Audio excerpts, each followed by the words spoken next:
আমি যখন ছোট ছিলাম খেলতে যেতাম মেঘের দলে। একদিন এক মেঘবালিকা প্রশ্ন করলো কৌতূহলে, এই ছেলেটা নাম কি রে তোর? আমি বললাম কুসমন্ত। মেঘবালিকা রেগে যাবে, মিথ্যে কথা, নাম কি অমন হয় কখনো? আমি বললাম নিশ্চয়ই হয়, আগে আমার গল্প শুনো। সে বলল শুনবো না, যাও। সেই তো রানী, সেই তো রাজা, সেই তো একই ডাল তলোয়ার, সেই তো একই রাজার কুমার, পক্ষীরাজে, শুনবো না আর ওসব বাজে। আমি বললাম তোমার জন্য নতুন করে লিখবো তবে। সে বলল সত্যি লিখবি? বেশ, তাহলে মস্ত করে লিখতে হবে, মনে থাকবে, লিখেই কিন্তু আমায় দিবি। আমি বললাম তোমার জন্য লিখতে পারি এক পৃথিবী।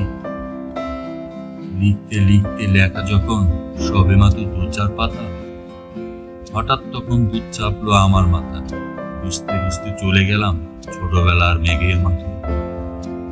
গিয়ে দেখি চেনা মুক্ত একটিও নেই এই তল্লাটে। একজনকে মনে হলো ওরই মধ্যে অন্যরকম। এগিয়ে গিয়ে বলি তাকেই, তুমি কি সেই মেঘবালিকা? তুমি কি সেই? সে বলেছে মনে তো নেই। আমারও সব মনে তো নেই। আমি বললাম তুমি আমায় লেখার কথা বলেছিলে। সে বলল সঙ্গে আছে, ভাসিয়ে দাও গায়ের চিনি। আর হ্যাঁ শোনো, এখন আমি মেঘ নই আর, সবাই এখন বৃষ্টি বলে ডাকে আমায়।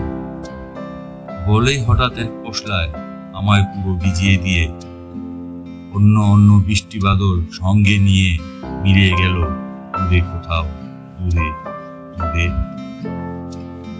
বৃষ্টি বলে ডাকে আমায়, বৃষ্টি বলে ডাকে আমায়, আপন মনে বলতে বলতে আমি কেবল বসে রইলাম ভিজে একসা কাপড় জামায়। গাছের তলায় বসে রইলাম, বৃষ্টি নাকি মেঘের জন্য। এমন সময় অন্য একটি বৃষ্টি আমায় চিনতে পেরে বলল, তাতে মন খারাপের কি হয়েছে, যাও ফিরে যাও, লেখো আবার। এখন পুরো বর্ষা চলছে, তাই আমরা সবাই এখন নানান দেশে ভীষণ ব্যস্ত।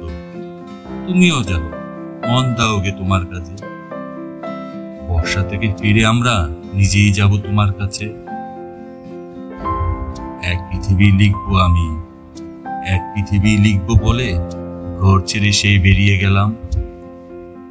ঘর ছেড়ে সেই ঘর বাঁধলাম গহীন বনে, সঙ্গী শুধু কাগজ কলম। একাই থাকবো, একাই দুটো ফুটিয়ে খাবো, দোলাবালি 2-1 মুঠো। যখন যারা আসবে মনে, তাদের লিখবো, লিখিয়ে যাব। এক পৃথিবীর 100 রকম স্বপ্ন দেখার সাধ্য থাকবে যে রূপকথার, সেই রূপকথা আমার একার। ঘাড় গুজে দিন লিখতে লিখতে, ঘাড় গুজে রাত লিখতে লিখতে, মুছেছে দিন, মুছেছে রাত। যখন আমার লেখবার হাত অসাড় হলো, মনে পড়লো সাল কি তারিখ, বছর কি মাস। সেসব হিসেব আর রাখিনি। লেখার দিকে তাকিয়ে দেখি এক পৃথিবী লিখবো বলে একটি খাতাও শেষ করিনি। সঙ্গে সঙ্গে জমজমিয়ে বৃষ্টি এলো খাতার উপর, আজীবনের লেখার উপর। বাইরে তখন গাছের নিচে নাচছে ময়ূর আনন্দিত।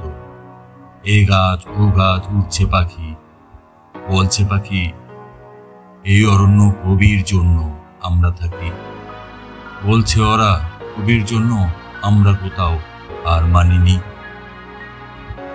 কবি তখন কুটির থেকে তাকিয়ে আছে অনেক দূরে, বনের পরে, মাঠের পরে, নদীর পরে।